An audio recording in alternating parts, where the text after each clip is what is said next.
Welcome back to Podcast with a Student, and with me, lescamilla. Is everyone well? Hola a todos, ¿cómo les va hoy? This episode continues the history of Spanish, how far it has come, how it has transcended and improved. And this time, this episode will be separated in two, so everything is easier to understand. Today, we have with us a guest to narrate this episode together with me. It is the first time she has come, and let's hope it is not the last. Just like all of us, she is practicing her English as well. Without further ado, she is an unconditional and wonderful friend. Have the pleasure of meeting.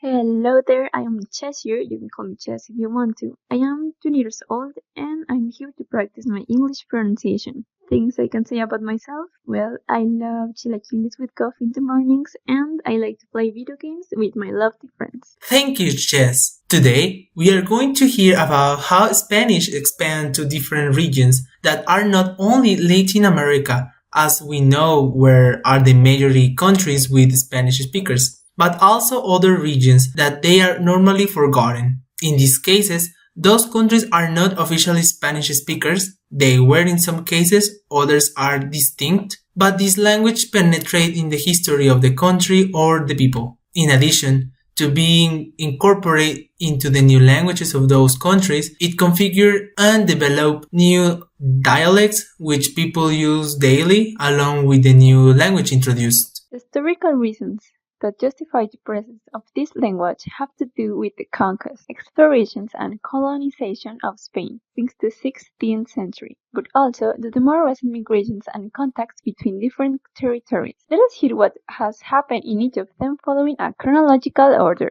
Northern Africa.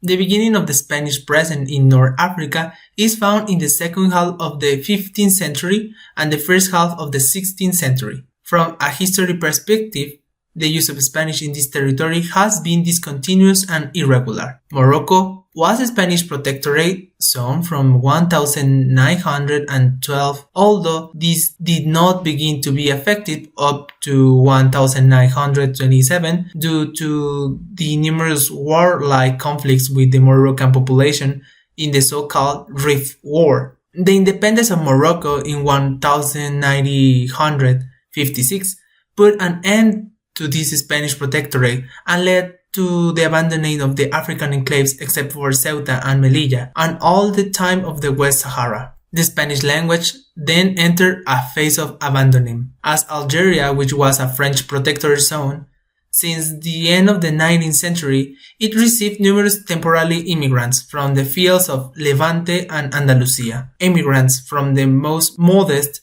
social strata who left their mark on contemporary Argentine Spanish. In 1962, the independence of Algeria was declared, and this caused the departure of the population of Spanish origin and Sephardic origin as well as the decline of temporary migratory movements.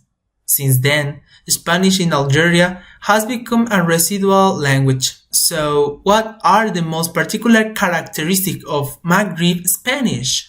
The confusion of the vowels E by the I and the O by the U, for example, can be highlighted these words. Vision instead of vecino, which is neighbor, oreja instead of oreja, ear, and the consonants P and B.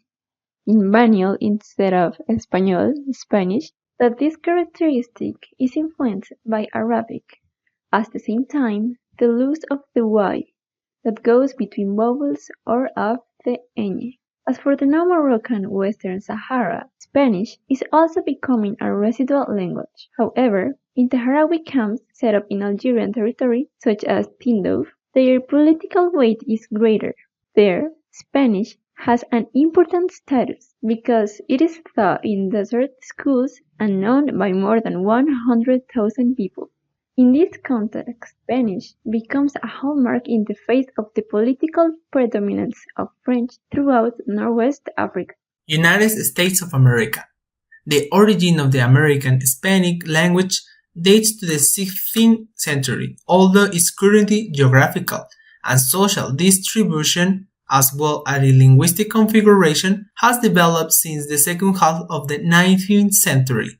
Spanish inherited from settlers in the 16th and the 18th century is given the name as heritage or traditional Spanish and can still be found in the lands of Louisiana, in the southern Texas, New Mexico, southern Colorado, and Arizona. This patronymal Spanish of the Americans has been forged over the centuries on the basis of a Spanish from Spain, to which was soon added the American languages carried by the children of the settlers in the first expeditions and progressively by the new settlers arriving from Mexico. Spanish from the south of the United States has a long history closely linked to the evolution of Mexican Spanish. In fact, this variety could be included as an area of the Mexican Hispanic zone. Which are the characteristics that has this variety of Spanish in the USA? Among its most interesting linguistic features, along with many of those discussed for Mexico,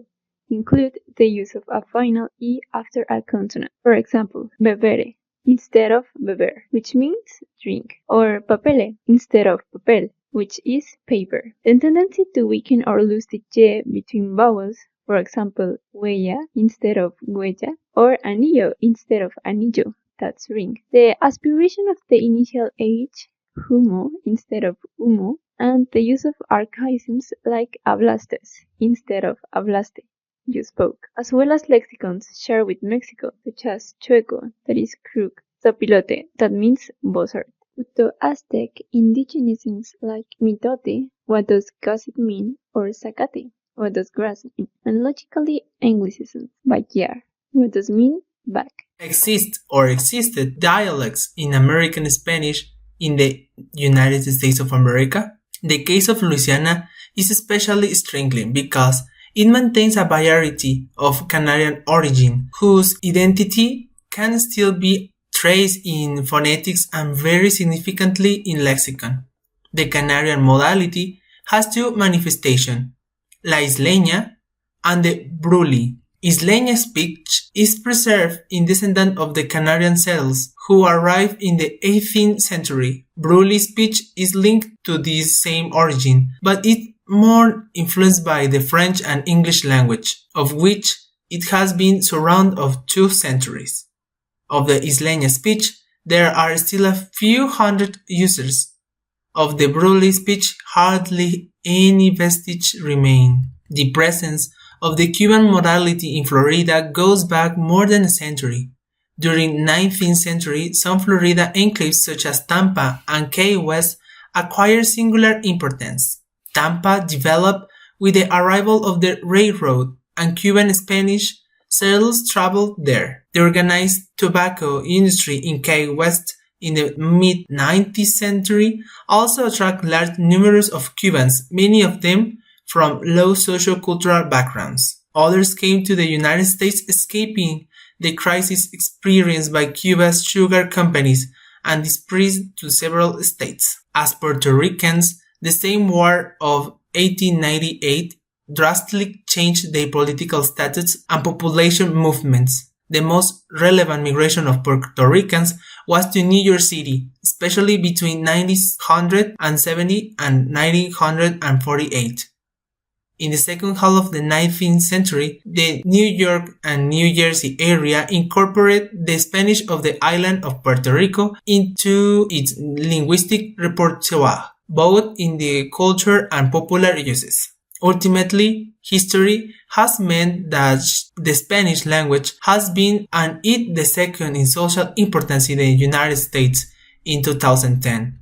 It was spoken at home by a population of more than 35 million people and was a hallmark of more than 50% of the total American population. With all the migration of Hispanics to all the United States in the 70s, it has been blurring the most traditional varieties and causing a process of re-Hispaniation and convergence of different modalities whose ultimate consequences are not yet known.